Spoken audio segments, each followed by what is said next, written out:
Udah resmi jadi British citizen.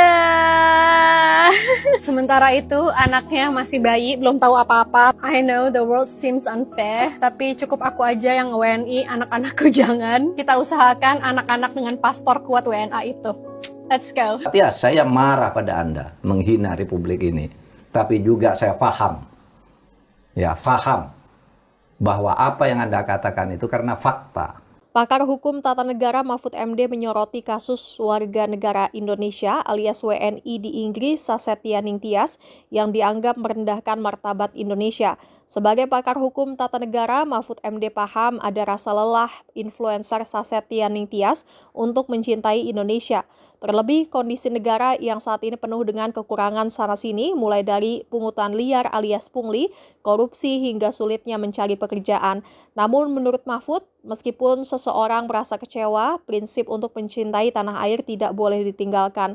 Sehingga mantan Ketua Mahkamah Konstitusi alias MK itu tidak suka dengan cara kritik yang disampaikan Sasetia Ningtyas. Terlebih kata Mahfud ada kontradiksi dari kritik yang disampaikan wanita yang karib disapa Tyas itu dengan fasilitas spesial yang didapatnya dari negara, di mana Tyas ternyata menerima beasiswa Lembaga Pengelola Dana Pendidikan alias LPDP sehingga bisa merubah nasibnya di Inggris. Mahfud menilai bahwa fasilitas yang didapat Tyas adalah bentuk kenikmatan yang diberikan oleh Indonesia sehingga sangat menyakitkan ketika hal tersebut dibalas dengan hinaan. Profesor Hukum Tata Negara itu menyamakan fenomena ini dengan gerakan kabur aja dulu yang sempat populer sebagai bentuk protes masyarakat terhadap pemerintahan yang dianggap tidak responsif terhadap kritik. Mahfud menjabarkan berbagai fakta lapangan yang menurutnya membuat nasionalisme masyarakat luntur. Ia mencontohkan sulitnya masyarakat dalam berusaha karena adanya pungutan liar, sulitnya mencari pekerjaan tanpa uang pelicin hingga ketidakpastian dalam penegakan hukum, di mana vonis yang sudah berkekuatan hukum tetap masih bisa dipermainkan. Menurut Mahfud, hak untuk hidup layak adalah kebutuhan nomor satu bagi setiap orang. Jika negara gagal memberikan kepastian hidup bagi warganya dalam hal sandang, pangan, dan papan, maka fenomena orang ingin meninggalkan status WNI menjadi hal yang wajar terjadi. Disinilah Mahfud melihat adanya kebenaran dalam alasan kekecewaan Tyas, meski ia tetap tidak membenarkan cara Tyas menyampaikannya. Di akhir pernyataannya, Mahfud memberikan pesan langsung kepada Tyas. Ia meminta Tyas untuk memisahkan antara kekecewaan terhadap bobroknya oknum pemerintahan dengan rasa cinta terhadap negara. Ya, pertama ketika saya mendengar itu saya ikut marah tentu saja ya, sebagai warga negara Indonesia yang telah mencicipi nikmatnya Indonesia ini sesudah merdeka, sehingga bisa nyekolahkan orang juga seperti saya, Bu Dwi Sasetningtyas gitu kan. Dwi Sasetningtyas. Sasetningtyas ya. Saya mendengar itu marah dan itu bertentangan dengan prinsip yang sering kita nyatakan di forum ini selalu. Jangan pernah lelah mencintai Indonesia. Oh iya ya. Ini tampaknya lelah ini. Pak Mahfud selalu di setiap episode Pak Mahfud selalu mengatakan jangan pernah lelah. Itu lelah. Maknanya ya cinta, sebenarnya. Maknanya gitu.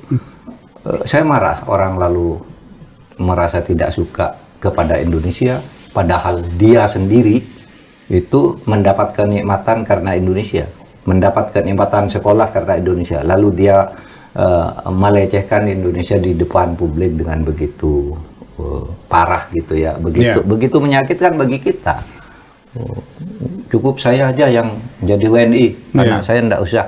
Apes betul rasanya dari Indonesia, kira-kira gitu katanya ya. Nah, tetapi kemarahan kita tentu harus kita bandingkan dengan situasi. Saya terus terang marah kepada Tyas ini, Bu Tyas atau Mbak Dwi Tyas ini. Ya. Dan banyak rakyat marah, saya baca. Ya.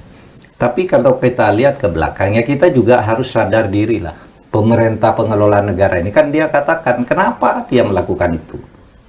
Karena perkembangan Pondar Tahir nampaknya membuat putus asa. Pemerintah melakukan langkah-langkah, sesudah dikritik, tidak peduli. Iya kan?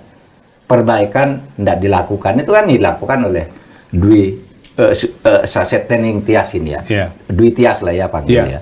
Ibu Tias lah kita Ibu manggil. Tias lah ya. Menurut saya ya salah dia dengan bersikap begitu, terlalu emosional. Tetapi juga kita harus sadar, sikap seperti Dwi Tias ini, ya, itu kan pernah ramai dulu beberapa waktu yang lalu, kabur aja dulu. Ya, itu ya. kan sama artinya. Mirip-mirip lah Pak ya. Kalau negaranya kayak gini, kabur aja dulu. Kan mirip sebenarnya semangatnya. Kalau di dalam tidak terlayani, ya, dengan baik sebagai warga negara, atau rakyatnya seperti itu, ya kabur aja dulu. Kan begitu. Pak Mahfud melihat itu serangkaian sikap respon publik.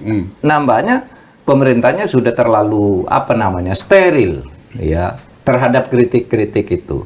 Masyarakat ngeritik dianggap salah gitu ya, atau silakan kritik, kami tetap jalan gitu. Seperti tidak ada gunanya. Perubahan kebijakan tidak terpengaruh dari kritik yang banyak berdasar data. Apa yang dikatakan oleh Bu Tias ini kan sebenarnya berangkat dari fakta-fakta kan. Saya dulu kan pernah mengatakan gini, saudara, kesetiaan kepada Republik ini akan luntur. Rasa cinta kepada bangsa ini akan menjadi hilang secara pelan-pelan kalau negara ini tidak mampu mengayomi rakyatnya, memfasilitasi rakyatnya untuk menikmati hak-hak hidupnya secara wajar sesuai dengan yang tersedia di Indonesia. Saya katakan begini, orang mau berusaha misalnya, diperas, iya kan? Mau cari kerjaan, dipalak, gitu. Dan belum tentu dapat juga. Mau eksekusi vonis, juga harus bayar. Perkara sudah inkrah, diperkarakan lagi, diadili lagi. Itu kan banyak. Lalu apa yang terjadi di negara ini sehingga orang kalau gitu kabur aja dulu lah. Kabur aja dulu tuh bukan, orang kan keperluan nomor satu tuh kan hidup. Kebutuhan dasarnya hidup. Gitu. Kalau nggak bisa hidup, saya nggak bisa sandang pangan.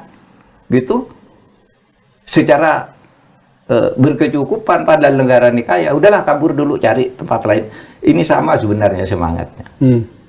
Nanti anak saya di Indonesia begitu-begitu juga kan gitu. Nah, oleh sebab itu ya mari kita koreksi diri juga. Kita salahkanlah Dwi Tias itu mengatakan gitu. Cabut beasiswanya, suruh ganti.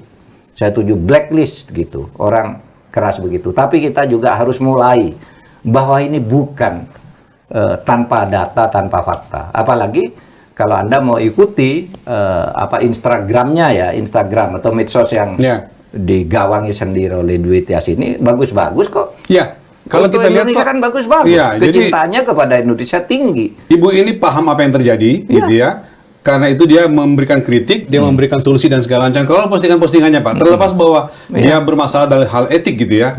Balik lihat postingannya bagus-bagus gitu. Apa yang menurut Pak Mahfud? Ada persoalan nasionalisme yang luntur atau apa? Nasionalisme luntur, kalau kita berharap kepada tanah airnya ini untuk memberi sesuatu yang wajar, ternyata rakyat banyak tidak dapat. Coba nasionalisme, saya selalu ngutip. Nasionalisme di era Bung Karno misalnya kan menggelora tuh nasionalisme. Orang miskin-miskin, kenapa? Karena dia membangun semangat kebersamaan. Bahwa kita kaya, kita nikmati sendiri, kita kelola bersama. Orang miskin bersama tidak apa-apa. Senasib sepenanggungan. Semakin asal tidak ditipu oleh pemerintahnya sendiri. Kan gitu. Nah kalau sudah begini kan orang putus asa. Bayangkan, menurut informasi, saya tidak melakukan penelitian. Teman-teman yang pernah belajar di luar negeri itu, orang yang paling tinggi nasionalismenya itu orang Indonesia. Kalau pergi ke Amerika kemana, yang selalu ingin pulang duluan tuh Indonesia, ingin segera pulang ke tanah air, rindu ke tanah air. Kita aja lah, kita kalau ke luar negeri kan, wah saya tugas ini 2 minggu gitu, 2 hari sudah ingin pulang.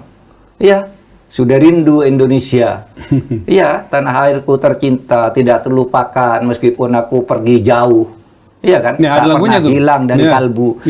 Itu Indonesia. Tapi kalau di Indonesia tidak diberi harapan apa-apa, orang mau berusaha diperas. Padahal bikin izin usaha ke Singapura. Kalau Pak Jokowi dulu bikin usahanya, izin usahanya bikin di Dubai. Pak Jokowi sendiri yang cerita. Saya dapat di Indonesia waktu menjadi pengusaha susah kata Pak Jokowi. Jadi saya di Dubai bikin buka usaha di sana, tidak sampai 1 jam selesai. Di Indonesia ini, bikin usaha, minta izin ini. Wah, ini katanya sudah serba komputerisasi sudah undang-undang cipta kerja itu. Apa yang terjadi? Ini komputernya lagi bermasalah, ini tidak bisa hari ini. Loh, katanya sudah komputerisasi. Loh, kalau Bapak mau manual aja. Sesudah manual bayar dulu. Nah, begitu merata di berbagai tempat itu, dan orang takut ngomong. Yang ngomong orang ada di luar. Ya. Seperti Dwi Tias ini. Mbak Tias, saya marah pada Anda menghina Republik ini. Tapi juga saya paham. Ya, paham bahwa apa yang Anda katakan itu karena fakta yang sering mengecewakan di tempat kita ini. Tapi cintailah negeri ini. Anda bisa bersekolah karena Indonesia merdeka, karena punya sumber yang bagus. Saya juga mengalami hal yang sama. Kalau Indonesia tidak merdeka, tidak akan semaju ini kita. Tetapi kita jangan diam untuk selalu melakukan perbaikan dengan tetap cinta kepada Indonesia. Ya, saya setujulah dengan tindakan pemerintah agar ini di blacklist, tapi pemerintah ya harus gitu. Ya, pemerintah harus sadar bahwa kerusakan itu sekarang sedang terjadi di mana-mana. Gitu. Ya, itu aja. Respon pemerintah, saya mengambil ini kata kuncinya. Bapak marah tapi memahami apa yang terjadi. Memahami. Karena apa yang dalam benak dia. Karena sudah banyak orang melakukan ini. Karena itu pertanyaan saya berikutnya adalah, jangan lupa subscribe ya.